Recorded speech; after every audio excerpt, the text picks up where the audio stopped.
welcome back to my study, my fellow fans of the written word. And today I am going to start a new segment of the show in which I will be reviewing various short story magazines. For today, I am going to be talking about Clarkesworld, the January issue number 160.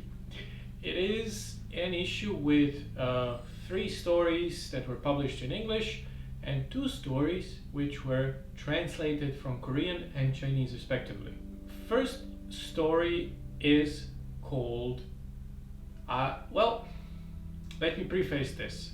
There was a controversy about this short story in regards to its title, and some of the people in the trans community were uncomfortable with it, so it was taken down from the print version, I think, but it's still available if you buy it as I did on Amazon. So the first story is called I Sexually Identify as an Attack Helicopter, and it is written by Isabel Fall. So it is the first and unfortunately scandalous story, which I don't think it merits a scandal. It's a sort of a science fiction motif. It takes a science fiction motif and then it pairs it with a discussion on gender issues. So the narrator of the story, it's told in first person, undergoes a procedure to become a central part of the vehicle, and after the procedure she thinks of her helicopter body as her body. Her partner is a man who serves as a gunner, and in this future the world is basically a hellhole. Its environment is destroyed. There is a war that's being waged on artificial intelligence because AI controls a part of United States that broke away from, seceded from the nation. And I'm not going to go into details because it is a short story and I don't want to spoil it. I just want to give my commentary on it. So in this story, the military identities and gender roles are taken to a logical and a narrative extreme, which I think is the whole point of the story. Not that I'm guessing what the author meant, but to add up on it, genders are used as ranks even. And the war scenes are sort of only a backdrop, because this is more of a examination of gender dysphoria. This story tries to put a cis reader like I am, into the shoes of someone with gender dysphoria, and try to convey it how it is for someone who actually suffers from it. Now, did it succeed? I'm not sure. It's creative, sure, but I think that on a science fiction level, I don't think it quite works if you think on it for too long, because the narrator is essentially a human being turned into a AI surrogate. So on a thematic level, it's trying to dismantle a transphobic joke, which I don't think was even really funny, even without its, a hurtful context. I just always thought it was lazy. And the story is different, it is innovative, but does that mean it's good? I think that's for the reader to decide. I do think it's worth reading. I'm just not sure it succeeds in everything it tries to do. A second story is Monster by Naomi Kritzer. It's a story about a woman who travels to China to find her best friend from high school. Both of them have a background in biotech, but there are certain hints in the story that the narrator's friend has gone off a deep end and is just using the tech to, to use it in unethical ways. There is a clear danger to humanity in the story, and our narrator is trying to confront her friend.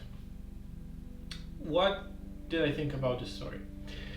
If you're a person who spent a lot of time at school, in middle school, high school, doesn't matter, reading and being a loner, being a person on the margins, especially if you have that one person who befriended you when you needed just that human connection the most, you cherish that person. That person is your friend no matter what.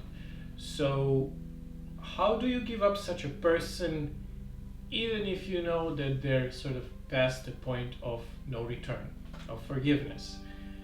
This person did not do you any harm directly, ever, but it is clear that they're not a good person.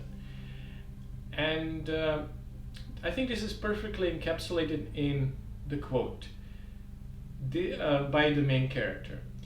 Did I turn away from these warnings because on some level it felt like being the only person the monster would never harm me made me special? Third story is called The AI That Looked at the Sun. It is written by Filip Hajdar Drnovšek Zorko, and as the title suggests, it's about an AI that, well, looks at the sun. It doesn't have much of a story, much of a narrative.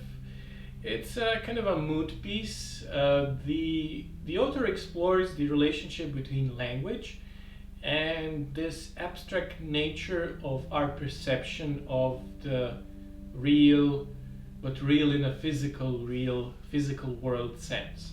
Because the AI sees the universe, but at the same time it's trying to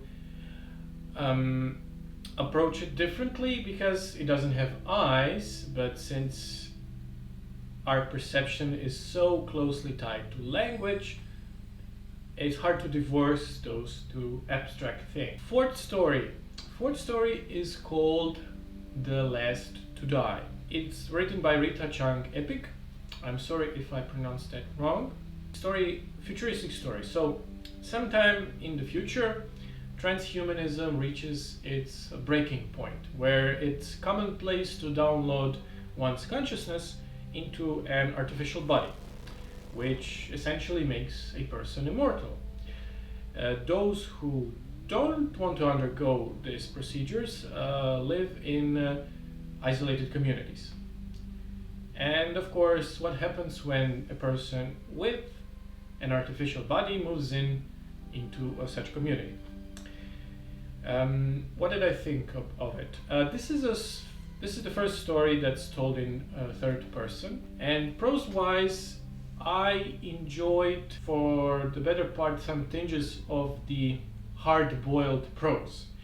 You have sentences like, in a voice like fork clinking against the champagne glass, she stated her request, which is hard-boiled noir 101, right? And it actually fits right in here because the setting, it's a cyberpunk story in all but name. What I did not expect was the segregation angle, because, well, I don't think I was too into it, the angle, not the story. It had some of the approach it took had a little too much of a caricature approach to it. When the protagonist, the woman who moves in, she has a fully artificial body, she moves into this isolated community, and people immediately say things like verbatim, they think they could just move in here, or who do they think they are? Can they leave us alone? We're normal people. I'm paraphrasing, of course, but I just felt it was too on the nose. But maybe this is not a negative, and I'm not a resident of US, and in my country we don't have such racial undertones and situation, so I may be in the wrong here, and to a US person maybe that felt realistic. But actually the most interesting thing about this whole story were the glimpses of the outside world, because the author could have done this lazy thing where, I don't know, the enhanced people, the cyborgs, they have conquered the world, and they are overwhelming the quote-unquote normal people, or an apocalypse happened. No, we find out that since people are essentially immortal, they don't form human connections anymore. They don't have children because they are no longer concerned with their legacy, and the world has changed, but quietly. It has changed fundamentally, but there are no explosions, there are no revolutions. There was just this low-key paradigm shift into the approach of what it means to live. And actually, minus that one negative point that I mentioned at the start, this is my favorite story of the bunch, and I would recommend this issue of Clarkesworld for this story alone. Next story is called The Perfect Sale by I Hyung-gyun, and it's the first of the two translations. It is translated from Korean by Alyssa Sim and Justin Howie. It is about a woman who has an ability to absorb knowledge and interests of mirror versions of herself in mirror universes. And mirror versions of herself are mostly humans. One of her mirror versions is rather strange. So I don't want to spoil anything. And it is a rather, I think it's the longest of the bunch. I think it's almost double the word count in comparison to other. But it's a rather imaginative story. But it has one fundamental problem. It feels less like a short story and more like a chapter of a novel, or maybe even a novella. It is maybe due to the fact that this is a translation, but I thought that the beginning, the opening especially, was very clumsy, and it didn't have that spark that the rest of the short stories, or any good short story, has from the beginning. I think that since it reads like a chapter of a novel and not a standalone short story, it doesn't have that payoff, because you spend reading and trying to grasp the setup that actually enables, that builds up to the payoff at the end. I think it doesn't quite work. There are individual elements in the story that are fascinating, but as a whole, I think it needs some work. The last story is called In the Ancestral Temple in a Box. The Ancestral Temple in a Box, by Chen Kuifan. It is a story that was originally written in Chinese. It is translated by Emily Jin. And it is a story about a funeral.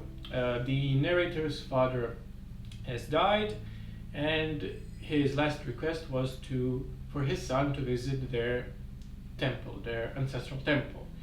And it's far away, but the father leaves a virtual reality simulation of himself, and the rest of it would be spoilerific, but it's really good. I know that's not quite the verbose response you were probably expecting. Okay, let's try this. I think this stands as quite a contrast to the previous story in its approach. They both start with a dialogue, this one and The Perfect Sale. But this one starts with an incidental statement instead of a clumsy expositionary dialogue exchange. Here it feels organic, it flows really well. It does have this VR element, but it might as well be anything else, really. It's more speculative. It's very elegantly told in its theme and execution. Theme-wise, it would be, well, to overly simplify it is, yes, not necessarily tradition, but the past is worth preserving. But at the same time, technology is not the enemy, but it's not a friend either. It's a tool. So if you can combine those two things, it's a good way to orient yourself towards the future. So what did I think overall of the Clarkesworld January issue 160? It's a very good issue overall. I haven't followed Clarkesworld closely until now, so I don't know if usually issues have any kind of unifying theme, because this issue doesn't have one. Not that it has to, but again, this is not an anthology of specific theme.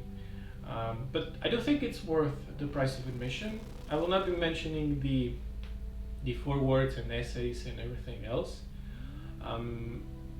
I just wanted to discuss fiction, but I did enjoy it. So please do tell if you enjoyed any of the stories at all, if you think I'm wrong in my analysis in any of them. What do you think about the quote-unquote controversy? Do you think that a story that tries to dismantle something that is hurtful can exist? Which I think it can. I don't think we should limit art in this way, especially since I don't think that a lot of critics of the short story actually read it. But that's just me. So thank you guys for watching, and see you next time. Bye bye.